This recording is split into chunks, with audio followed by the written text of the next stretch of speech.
7 categories होते हैं women के। जी हर कैटेगरी के चैंपियंस जो होते हैं उनके बीच होता है नॉकआउट राउंड। जी तो उसमें मैं जीती, सबको हरा के, मतलब मैं टॉप बनी थी, जी। नेशनल चैंपियन, चैंपियन बोलते हैं उससे। आर्म रेसलिंग रिकॉग्नाइज नहीं है। ओके। अगर आर्म रेसलिंग का ओलंपिक रिकॉग्निशन होता तो शायद कुछ मिलता, जी since it is not a recognized game. पहले ऐसा था, अगर कोई नेशनल चैंपियन है, लड़की हो या लड़का, सिर्फ आर्म रेसलर जानते थे। जब से सोशल मीडिया का मतलब यूज बढ़ा है, लोग सोशल मीडिया में एक्टिव रहने लगे हैं, तो जी। सबको पता चलने लगा है कि ये बना है, प्रो पंजा में ये जीता है। नमस्कार, स्वागत है एबीपी लाइव आप देख रहे हैं और आज हमारे साथ प्रो पंजा लीग की चैंपियन चेतना शर्मा जुड़ रही हैं। स्वागत है चेतना आपका एबीपी लाइव में। Thank you. आपसे मैं पहला सवाल ये कहना चाहूंगा, अब तक की जर्नी आपकी कैसी रही? बिकॉज लगभग एक दशक बीत चुका है, लगभग 10 साल से ऊपर हो चुके हैं। कैसा रहा आपका हाँ, जर्नी? मेरा journey it's full of ups and downs. जी क्योंकि मैंने चालू किया था 2011 में, इट्स 2022, जी इट्स लाइक 11 इयर्स। जी तो जब मैंने चालू किया 11 में, 11 से लेके 13 तक, 2.5 साल में, 2.5 या 3 साल में, जी it was very bad, it was a pathetic phase for me. मैं एकदम नहीं जीत रही थी। तो 13 में मैंने जीता, नेशनल चैंपियन में बनी। लेकिन फिर मैंने 14, 15, 16 मैंने ले ऑफ लिया आर्म रेसलिंग से, क्योंकि मैं अपनी पढ़ाई कर रही थी। लेकिन जी 16 में जब 15 में जब मेरा पढ़ाई कंप्लीट हुआ, 16 में मुझे जॉब मिला। जी फिर 16 अक्टूबर में मैंने शेरू क्लासिक खेला बॉम्बे में, तो उसमें मैं जीती। जी वो that was start after the layoff. जी उसके बाद मुझे लगा कि no, I am ready now, मेरा पढ़ाई भी हो गया, जॉब भी हो गया, तो अभी मैं खेलूंगी। तो फिर 17 से मैंने फिर चालू किया। 17, 18, 19 मैंने कंटिन्यूअसली खेला। मैं शुरुआती हाँ दिनों के बारे में मैं जानना चाहूंगा कि स्टार्ट जैसे आपका हस्बैंड का भी बहुत सपोर्ट रहा है, उनके बारे में बताइए किस तरीके से सपोर्ट आपको मिला? हाँ, तो वो पहले से आर्म रेसलर रह चुके हैं, जी तो मैं खेलती थी स्कूल में। जी लेकिन मुझे तब पता नहीं था कि आर्म रेसलिंग का ऐसे डिस्ट्रिक्ट चैंपियनशिप होता है, एसोसिएशन है, इसका नेशनल होता है, एशियन होता है, वर्ल्ड होता है, तो मुझे वो सब पता नहीं था। जी उन्होंने ही मुझे बताया कि होता है। एक बार वो नेशनल जा रहे थे, वे बैक इन 2009। जी तो बोल रहे कि मुझे नेशनल जाना है। मैंने बोला किस चीज का नेशनल? जी तो उन्होंने बोला आर्म रेसलिंग का नेशनल। जी तो मैंने बोला कि आर्म रेसलिंग का नेशनल भी होता है? हाँ। तो वो चले गए, वो वापस आए। तो मैंने उनको पूछा भी नहीं कि रिजल्ट क्या रहा, क्योंकि मुझे कोई इंटरेस्ट ही नहीं था उसमें। जी फिर 2010 में भी वो गए, I was not list interested. 11 में उन्होंने बोला कि तुम क्यों खेलती क्यों नहीं? तो मैंने बोला अरे मेरे से कहाँ होगा, मैं बहुत पतली थी, जी बहुत पतली थी, वीक थी, एंड बहुत यंग भी थी, तब उम्र बहुत कम थी, तो मुझे लगा नहीं हो पाएगा। फिर उन्होंने बोला कि चलो लेट्स ट्राई, तो उन्होंने ट्रेनिंग कराना चालू किया। तब से स्टार्ट हुआ मेरा। प्रो पंजा लीग में आप चैंपियन रह चुकी हैं और 2 सीजन हमने गोवा का सीजन भी देखा, जो पिछला सीजन था आपने बहुत अच्छा किया, वहां पे भी आप चैंपियन रही। मैं आपसे जानना चाहता हूँ, अन्य स्पोर्ट्स जैसे क्रिकेट होता है, फुटबॉल होता है, टेनिस होता है, प्रो पंजा अगर मैं आर्म रेसलिंग की बात करूं, आपकी नजर से बात करूं, तो आपको लगता है कि अब ये बहुत ग्रो हो रहा है और प्रो पंजा लीग आने से इसमें काफी ज्यादा बेनिफिट हुआ है? हाँ हाँ, डेफिनेटली। जी क्योंकि अच्छे अच्छे आर्म रेसलर्स तो पहले से है, जी not only me, other women also, men also, जी गाइज बहुत है। लेकिन किसी को कोई जानता नहीं था। एमेच्योर आर्म रेसलिंग में क्या होता है, गेम जी अच्छा होता है, बट इतना जी इसका प्रमोशन वगैरह कम होता है। जी एमेच्योर में हम लोग खेलते हैं, नेशनल चैंपियन बनते हैं, जी नेशनल चैंपियन चैंपियन बनते हैं। फिर होता है promotion, but in a very minimal level. लेकिन जी जब से प्रो पंजा आया है, प्रोफेशनल आया है, तब से प्रमोशन बहुत बढ़ गया है, और तब से लोग जानने लगे हम लोग को कि आर्म रेसलर्स ये है। आर्म रेसलर गूगल करते हैं हमारे, बिल्कुल आर्म रेसलिंग के गूगल में बहुत सर्च करते हैं हम लोग को। जी। तो we are becoming quite famous because of pro Panja. 2017, 18, 19 तीनों साल आपने नेशनल चैंपियन रही हैं, आप लगातार आप हाँ, विनर। और 19 में मैं मिस इंडिया आर्म रेसलिंग रही हूँ। मतलब 7 कैटेगरीज होते हैं विमेन के। जी हर कैटेगरी के चैंपियंस जो होते हैं उनके बीच होता है नॉकआउट जी राउंड। जी तो उसमें मैं जीती, सबको हरा के, मतलब मैं टॉप बनी थी, मिस जी नेशनल चैंपियन और चैंपियन बोलते हैं उससे। जी 19 में मैं वो बनी, लेकिन उसके जी बाद अनफॉर्चुनेटली 20 और 21 में नेशनल चैंपियनशिप हुए नहीं। But thanks to pro Punjab, 20 में एक इवेंट खेला मैंने, 21 में एक खेला। जी जो भी हो, मतलब एकदम खाली नहीं गया। वही मैं आपसे जानना चाह रहा हूँ कि पिछले 2-2.5 साल कोरोना कोविड से काफी ज्यादा कह सकते हैं दिक्कतें हुई हैं, खास तौर पर एथलीट्स को, या आप जिस तरह से ट्रेनिंग करती हैं, आपने किस तरीके से अपने रूटीन को फॉलो किया इस दौरान, क्योंकि अब जुलाई में एक बार फिर शुरू हो रहा है टूर्नामेंट, और कैसी तैयारियां चल रही हैं? तब तो लॉकडाउन में पहला वाला जो लॉकडाउन था तो असम में वो ज्यादा स्ट्रिक्ट था, जी तो उसमें हम लोग के ऑफिसेस सब तो खुले हुए थे, वी जी had to go to office, जी बट जिम सब बंद थे। जी तो मैंने 2-3 महीना ऐसा किया, मेरे घर में डंबल्स, प्लेट्स, बार्स, कुछ चीजें हैं, जो रेजिस्टेंट बैंड वगैरह हो गया, तो जी उससे ही मैं वर्कआउट कर लेती थी घर पे, चिन अप पुशअप्स करके। बट उस लेवल का नहीं, मतलब जस्ट मेंटेनेंस हो रहा था, जो मैं जी हूँ उसको मेंटेन बस कर रही थी। पर मुझे लगा कि ऐसे ही और 2-3 महीना चला तो I will start losing power. जी तो तब जब नेक्स्ट साल या गेम होगा जब, तो मेरे लिए बहुत तकलीफ मतलब हो जाएगा कि मैं फिर उस लेवल में जाऊं। तो हम लोग क्या करते थे, फ्रेंड का जिम होता था पास में ही, तो उसको बोलते थे कि चाबी दो, हम चाबी लेके खोल के एकदम, it was a private kind of gym, जी तो लाइट्स वगैरह वो करके चुपचाप, हल्ला बिना हल्ला के, जी क्योंकि शाम को काफी होता था यहाँ पे, जी। तो वर्कआउट करके चुपचाप चाबी लगा के फिर निकल आते थे, तो ऐसे ही मेंटेन कर रहे थे। कोई लेकिन खास ट्रेनिंग 2021 में सीख गया। कोई खास ट्रेनिंग होती है पंजा के लिए, जैसे आर्म रेसलिंग अगर हम बात करें, या कोई खास डाइट आप लेती हैं इसके लिए, खुद को मेंटेन करने के लिए? डाइट का तो है, कोई कोई लेता है, क्योंकि किसी किसी का जो वेट कैटेगरी में खेलेंगे, नॉर्मली उस वेट कैटेगरी से ज्यादा वेट रहता है, जी तो उसको गेम से पहले 2-3 महीना या फिर 1-2 महीना पहले उसको डाइटिंग करना पड़ता है, मतलब वेट लूज करना पड़ता है। जी जी बट नॉर्मली मैं नेशनल चैंपियनशिप हो गया, फिर प्रो पंजा हो गया, सब में बिलो 65 kg कैटेगरी में खेलती जी हूँ। जी जी एंड मेरा बॉडी वेट लाइक 61 रहता है, कभी 62, कभी मैक्सिमम 63, उसके ऊपर जाता नहीं है। जी तो मुझे कोई ऐसा डाइटिंग करने का जरूरत नहीं है। मैं जी ऐसा स्पेशल डाइट कुछ फॉलो नहीं करती, मैं नॉर्मली घर में जो बनाते हैं वही खाती हूँ। यस, हम मैं वेज नहीं खाती, हमेशा नॉन वेज, जी चिकन मटन हो, फिश, एग्स, वो सब ज्यादा खाती हूँ। जी प्रोटीन चाहिए होता है हम लोग को ज्यादा, तो जी वो सब ज्यादा खाती हूँ। जी एंड तेल ऑयल बहुत कम खाती हूँ, it is boil kind of like diet I follow. जी एंड लाइक चीनी कम खाती हूँ, बस कोई स्पेशल उतना वो नहीं है, नॉर्मल डाइट। और workout, yes definitely workout special होता है। हम्म नॉर्मल जो आप होल बॉडी वर्कआउट करते हो वो तो करती हूँ मैं, साथ में आर्म रेसलिंग का अलग से होता है।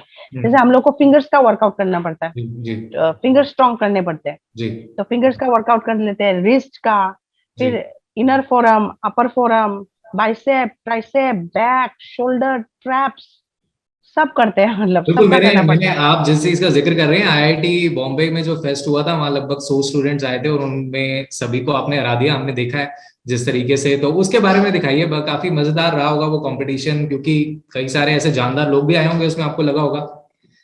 हाँ हाँ हाँ, एक्चुअली मुझे प्रो पंजा से कॉल आया था कि एक जी इवेंट होने वाला है, आपको जाना है करके, जी मार्च एंड में। जी फिर मैंने पूछा कि मुझे खेलना है, तो जी खेलना है तो अलग से प्रिपरेशन होता है ना, जी तो बोला कि इतना कंपटीशन नहीं है आपका, लेकिन इवेंट है। जी तो मैंने एक्चुअली मैंने भी और क्वेश्चन पूछा नहीं, I should have asked them. जी तो मैं बस, मुझे लगा है जाके बस चेहरा दिखाना है शायद, तो आई वाज नॉट प्रिपेयर्ड। तो लाइक अप्रैल 1 में था, 2 दिन पहले टिकट आया, बोला कि आपको लड़कों के साथ खेलना है, तो मैं आई वाज लाइक शॉक। जो भी है बॉयज आर बॉयज ना, तो जी लड़कियों के बिल्कुल। साथ खेलना और लड़कों के साथ खेलना अलग है। तो मैं डर गई थी एक्चुअली, और जिस दिन मैं गई उस दिन मुझे थोड़ा एसिडिटी का प्रॉब्लम भी हुआ था, एसिडिटी, तो मैं कुछ भी नहीं खा पा रही थी। जी बस वो बोलते ओआरएस पी पी के मैं खेल रही थी। हम्म उसमें से मुझे बोला गया था कि 5 फाइनलिस्ट रहेंगे, बहुत सारे प्लेयर्स आए थे, उसमें से जो 5 फाइनलिस्ट है उन लोगों के साथ मुझे खेलना है। अगर मुझे कोई हराएगा उसको 10,000 मिलेंगे। फॉर्मली तो मैंने 5 फाइनलिस्ट के साथ खेला, उनको हराया, किसी को 10,000 नहीं मिला। जी लेकिन once the game was over, एक के बाद एक लड़के आ रहे हैं कि मैम आपका हाथ पकड़ना है, मैम आपके साथ पंजा लगाना है। तो मैं, बहुत लोगों को तो मैंने ना बोल दिया कि नहीं, इंजरी हो गया है, ये है वो है करके, लेकिन कितनों को ना करती, तो I played with more than 15 guys. तो थोड़ा हाथ दुखा था रात को, लेकिन बाद में ठीक हो गया। बिल्कुल। पिछले साल ले जाना चाहूंगा, जिस तरीके से गोवा में परमप्रीत के साथ जो मैच हुआ आपका, उसमें आपने उनको डिफीट किया, वो कैसी रहा वो बाउट, जो कंपटीशन था उसमें कैसा रहा आपका एक्सपीरियंस? हाँ, उसमें बहुत अच्छा लगा मुझे, क्योंकि फर्स्ट टाइम इतना बड़ा स्टेज में खेलने को मिला। जी बॉक्सर है जो बिजेंद्र सिंह, उनका था वहां पे बाउट, जी जी तो वो जिस स्टेज में खेले, जी उसी स्टेज में हम लोग को आर्म रेसलिंग खेलने को मिला। जी तो वो अपने आप में ही बहुत बड़ी बात है कि we could share the stage with such kind of person. बिल्कुल जी। हाँ वो फिर हम लोग को सब स्पॉन्सर्ड था, पूरा फुल ट्रिप स्पॉन्सर्ड था। ऊपर से मेरा रिजल्ट भी अच्छा आया।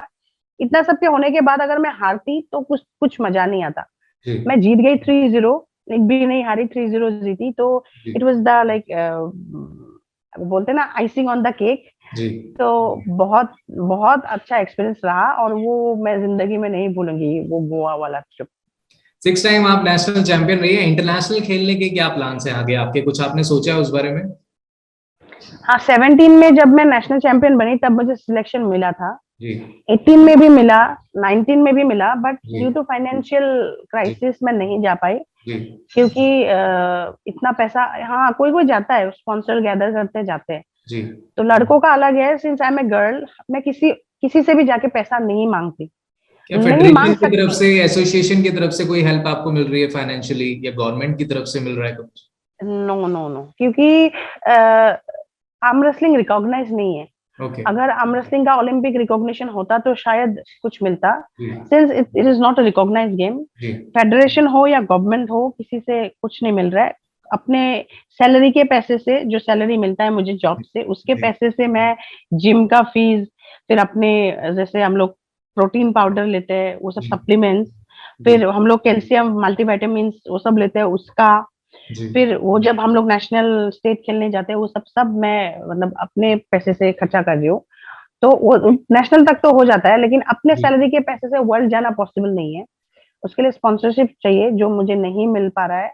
और मैं सिंस आई एम गर्ल, मैं किसी से भी जाके मांग नहीं सकती, जी बिकॉज बहुत तरह के लोग हो सकते हैं। I could faced like that situations. जी। तो मैं इसलिए नहीं हो पा रहा है, बट फ्यूचर में होप करते हैं कि एक दिन होगा, मिलेगा खेलने जाने को, और मिलेगा तो मैं जरूर जाऊंगी। बिल्कुल आप जरूर जाएंगे। आपसे मैं ये भी जानना चाहूंगा कि अब की अगर मैं बात करूं, 2022 की, सोशल मीडिया का जमाना है। जिस समय आपने शुरू किया था तो इतना ग्रोथ नहीं था उस समय। अब आपको हाँ फर्क लगता है कि चैंपियंस जो नए लड़के लड़कियां आएंगे या आप आगे खेलेंगी तो बहुत ज्यादा उससे बेनिफिट मिलेगा? सोशल मीडिया आ गया, आपको एक तरह से व्यूअरशिप भी आएगी, लोग और देखना पसंद करेंगे, जानना पसंद करेंगे इस बारे में? हाँ डेफिनेटली। पहले ऐसा था, अगर कोई नेशनल चैंपियन है, लड़की हो या लड़का, सिर्फ आर्म रेसलर जानते थे। वो जी क्लोज कम्युनिटी, आर्म रेसलर जी की कम्युनिटी, जी उन लोगों को ही पता होता था, हम लोग को ही पता होता था कि इस बार नेशनल चैंपियन है, चैंपियन ये लड़की बनी है, जी नेशनल चैंपियन है, चैंपियन ये लड़का बना है। जी और कोई नहीं जानता था। जब से सोशल मीडिया का मतलब यूज बढ़ा है, लोग सोशल मीडिया में एक्टिव रहने लगे हैं, तब तक लोग सोशल मीडिया में अपलोड करते हैं, यूट्यूब में अपलोड करते हैं वीडियोस, तो जी सबको पता चलने लगा है कि ये बना है, प्रो पंजा में ये जीता है, प्रो पंजा में इसने ये सुपर मैच जीता, इसने हारा, तो सब कुछ पता चलने लगा है। और जी इससे ज्यादा ग्लोबलाइज हो रहा है गेम, एंड ये बहुत ही अच्छी बात है, और फ्यूचर में और होगा करके मुझे आशा है, और जरूर होगा। जी। किसी भी एथलीट या किसी भी खिलाड़ी की जिंदगी में फैमिली बहुत इंपॉर्टेंट रोल रखती है जब भी आगे बढ़ता है खिलाड़ी। तो आपकी फैमिली से किस तरह का सपोर्ट मिला? हम जानते हैं कि आपके हस्बैंड ने काफी सपोर्ट किया, लेकिन जो अदर फैमिली मेंबर्स हैं उनकी तरफ से क्या सपोर्ट था? क्या वो तैयार थे जब आपने फैसला लिया आपको इस लाइन में उतरना है? डेफिनेटली, क्योंकि मेरे पापा ही एथलीट है। जी वो पहले जब यंग थे तब वो फुटबॉलर थे। जी जब जब वो उनका 40+ हो गया एज, फुटबॉल जब उन्होंने छोड़ा, तो वो वेटरन एथलेटिक्स खेलते हैं, जो जी 40+ लोगों का जो एथलेटिक्स होता है। जी तो अभी भी वो खेल रहे हैं वो। तो पापा एथलेटिक्स है, मेरे मामा बहुत सारे, 2-3 जन मामा गेम से जुड़े हुए हैं। जी मेरे चाचा जैसे स्कूल में वो स्कूल टीचर है जो गेम सिखाते हैं। जी तो दोनों तरफ में है। तो सपोर्ट तो पहले से ही था कि स्पोर्ट्स में जाओ, खेलो, अच्छा खेलो। और मेरे स्पेशली मेरी मम्मी हमेशा बहुत सपोर्टिव रही है, क्योंकि लड़कियों को हमेशा बोला जाता है ना कि तुम ये मत करो, तुम्हारा मसल्स आ जाएगा, जी जी लड़के जैसे लगोगी। जी ये वो बहुत सारे लोग मम्मी को बोलते थे कि अपनी बेटी को कहाँ भेज रहे हो, जी वो लड़का बन जाएगी, ये वो। मम्मी ने हमेशा अपोज किया जी कि नहीं, ऐसा नहीं होगा, और बनना है तो बनने दो, मुझे जी कोई फर्क नहीं पड़ता। तो मम्मी ने हमेशा हर चीज में बहुत सपोर्ट किया, चाहे वो किसी को आंसर देना हो, मुझे प्रोटेक्ट करना हो लोगों से, या फिर मेरे ट्रेनिंग में हेल्प करना हो, या मैं गेम खेलने जाती हूँ तो नेशनल चैंपियनशिप में, हर नेशनल चैंपियनशिप में हो, स्टेट में हो, डिस्ट्रिक्ट में हो, मम्मी साथ में जाती है। जी। सी हैज बीन वेरी सपोर्टिव मेरी मम्मी, और अभी मेरे हस्बैंड मुझे बहुत सपोर्ट करते हैं, बहुत ही सपोर्टिव। असम से आप बिलोंग रखती हैं, आसपास के अगर हम असम की बात करें तो क्या प्रॉपर फैसिलिटीज वहां पर मिल रही हैं आर्म रेसलिंग को लेकर के? या अन्य जगहों, राज्यों की मैं बात करूं, असम के साथ मेघालय, मणिपुर, क्या वहां पर फैसिलिटीज प्रॉपर हैं अगर वहां से निकलते हैं और लोग तो? मैंने जहां तक सुना है, I don't have any proof of that, मैंने सुना है मेघालय हो गया, मणिपुर हो गया, मिजोरम हो गया, उनको गवर्नमेंट सपोर्ट मिलता है, लेकिन असम में नहीं मिलता है। लेकिन बाकी जो रिसोर्सेज है, जैसे टेबल प्रैक्टिस करने का जगह हो गया, टेबल हो गया, लोग हो गए, जगह या टेबल होने से नहीं होगा, you have to have friends जिसके साथ आप आर्म रेसलिंग प्रैक्टिस कर सको। ये बहुत है असम में, मतलब आर्म रेसलिंग का बहुत ही वो है लोग। Assam is one of the dominant like arm wrestling team in national, तो वो बहुत है, लेकिन जो मॉनिटरी सपोर्ट है वो एकदम नहीं है। बाकी स्टेट्स में मैंने बहुत सुना है कि मिलता है लोगों को, लेकिन असम में कुछ भी नहीं मिलता है, सब अपने पॉकेट के पैसे से खेलते हैं। यंगस्टर्स के लिए कोई मैसेज आप बताएं, जो यंगस्टर्स आने वाले टाइम में लड़के लड़कियां और इसमें अगर आते हैं आर्म रेसलिंग में, क्या तैयारियां करनी चाहिए, क्या मैसेज आप देना चाहेंगे? मैं हमेशा हर इंटरव्यू में लड़कियों को एक ही चीज बोलती आ रही हूँ, और ये एक ही चीज बोलूंगी कि आप लोग गिव अप मत करो। मैंने बहुत लड़कियों को देखा है कि वो लोग खेलते हैं, मुझे आर्म रेसलिंग करना है, आर्म रेसलिंग करना है, बहुत एक्साइटेड आते हैं, फिर फर्स्ट गेम खेलते हैं, हारते हैं, फिर मुझसे नहीं होगा, छोड़ देते। मैं 2.5-3 साल कंटिन्यूअसली हारी हूँ, तो दैट मीन्स समथिंग ना। उसके बाद अभी जीत रही हूँ, तो आप लोग एक ही गेम में क्यों गिव अप करते हो?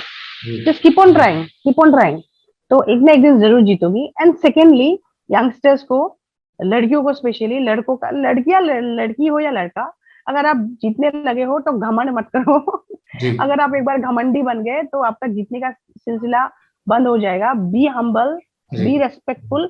अगर कोई आपका फ्रेंड नहीं भी जीत रहा है और आप नेशनल चैंपियन हो, उसको don't look down upon them, respect everyone, be humble and be like be, क्या बोले अभी, be cool all the time. जी बिल्कुल, उम्मीद करते हैं कि अब जो कंपटीशन आने वाला है उसमें आप और अच्छा करें, और ग्रो करें, और जो भी आपके ड्रीम्स हैं उसको आप पूरा करें। आपसे बात करके बहुत अच्छा लगा, एबीपी लाइव में आप हमारे साथ जुड़ी। Thank you so much. बहुत बहुत शुक्रिया जयतना जी, थैंक यू।